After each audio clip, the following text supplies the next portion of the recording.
Jean, chapitre 9. Jésus vit, en passant, un homme aveugle de naissance. Ses disciples lui posèrent cette question. Maître, qui a péché, cet homme ou ses parents, pour qu'il soit né aveugle?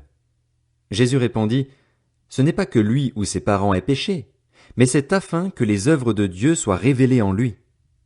Il faut que je fasse, tant qu'il fait jour, les œuvres de celui qui m'a envoyé. La nuit vient, où personne ne peut travailler. Pendant que je suis dans le monde, je suis la lumière du monde. Après avoir dit cela, il cracha par terre et fit de la boue avec sa salive. Puis il appliqua cette boue sur les yeux de l'aveugle et lui dit, Va te laver au bassin de Siloé. Nom qui signifie envoyé. Il y alla donc, se lava et revint voyant clair. Ses voisins et ceux qui l'avaient vu mendier auparavant disaient, N'est-ce pas celui qui se tenait assis et qui mendiait? Les uns disaient, C'est lui. D'autres disaient, Non, mais il lui ressemble. Mais lui affirmait, C'est bien moi. Ils lui dirent donc, Comment donc tes yeux ont-ils été ouverts? Il répondit, L'homme qu'on appelle Jésus a fait de la boue, l'a appliqué sur mes yeux et m'a dit, Va au bassin de Siloé et lave-toi. J'y suis donc allé, je me suis lavé et j'ai pu voir. Ils lui dirent, Où est cet homme? Il répondit, Je ne sais pas. Ils menèrent vers les pharisiens l'homme qui avait été aveugle. Or, c'était un jour de sabbat que Jésus avait fait de la boue et lui avait ouvert les yeux.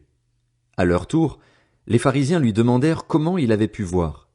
Il leur dit, Il a appliqué de la boue sur mes yeux, je me suis lavé et je vois. Là-dessus, quelques-uns des pharisiens disaient, Cet homme ne vient pas de Dieu, car il ne respecte pas le sabbat. Mais d'autres disaient, Comment un homme pécheur peut-il faire de tels signes miraculeux? Et il y eut division parmi eux. Ils dirent encore à l'aveugle, Toi, que dis-tu de lui, puisqu'il t'a ouvert les yeux? Il répondit, C'est un prophète. Les Juifs ne voulurent pas croire qu'il avait été aveugle et qu'il voyait désormais, avant d'avoir fait venir ses parents. Ils les interrogèrent en disant, Est-ce bien votre fils, que vous dites être né aveugle? Comment donc se fait-il qu'il voit maintenant? Ses parents leur répondirent, Nous savons que c'est bien notre fils et qu'il est né aveugle, mais nous ne savons pas comment il se fait qu'il voit maintenant, ni qui lui a ouvert les yeux. Interrogez-le lui-même, il est assez grand pour parler de ce qui le concerne. Ses parents dirent cela parce qu'ils avaient peur des chefs juifs. En effet, ceux-ci avaient déjà décidé d'exclure de la synagogue celui qui reconnaîtrait Jésus comme le Messie. Voilà pourquoi ses parents dirent, Il est assez grand, interrogez-le lui-même. Les pharisiens appelèrent une seconde fois l'homme qui avait été aveugle et lui dirent, Rends gloire à Dieu. Nous savons que cet homme est un pécheur. Il répondit, S'il est un pécheur, je n'en sais rien. Je sais une chose, c'est que j'étais aveugle et maintenant je vois. Ils lui dirent de nouveau, Que t'a-t-il fait?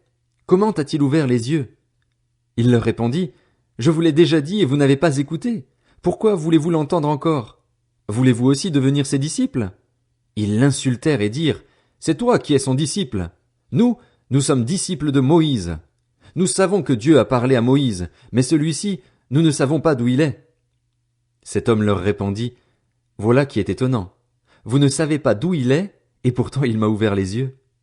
Nous savons que Dieu n'exauce pas les pécheurs, mais qu'en revanche, si quelqu'un l'honore et fait sa volonté, il l'exauce. Jamais encore on a entendu dire que quelqu'un ait ouvert les yeux d'un aveugle né. Si cet homme ne venait pas de Dieu, il ne pourrait rien faire. Ils lui répondirent, Tu es né tout entier dans le péché et tu nous enseignes. Et ils le chassèrent. Jésus apprit qu'ils l'avaient chassé. L'ayant rencontré, il lui dit, Crois-tu au Fils de Dieu? Il répondit, Et qui est-il, Seigneur, afin que je croie en lui? Tu l'as vu, lui dit Jésus, et celui qui te parle, c'est lui. Alors il dit, Je crois, Seigneur, et il se prosterna devant lui. Puis Jésus dit, Je suis venu dans ce monde pour un jugement, pour que ceux qui ne voient pas voient, et pour que ceux qui voient deviennent aveugles. Quelques pharisiens qui étaient avec lui entendirent ces paroles et lui dirent, Nous aussi, sommes-nous aveugles? Jésus leur répondit, Si vous étiez aveugles, vous n'auriez pas de péché. Mais en réalité, vous dites, Nous voyons. Ainsi donc, votre péché reste.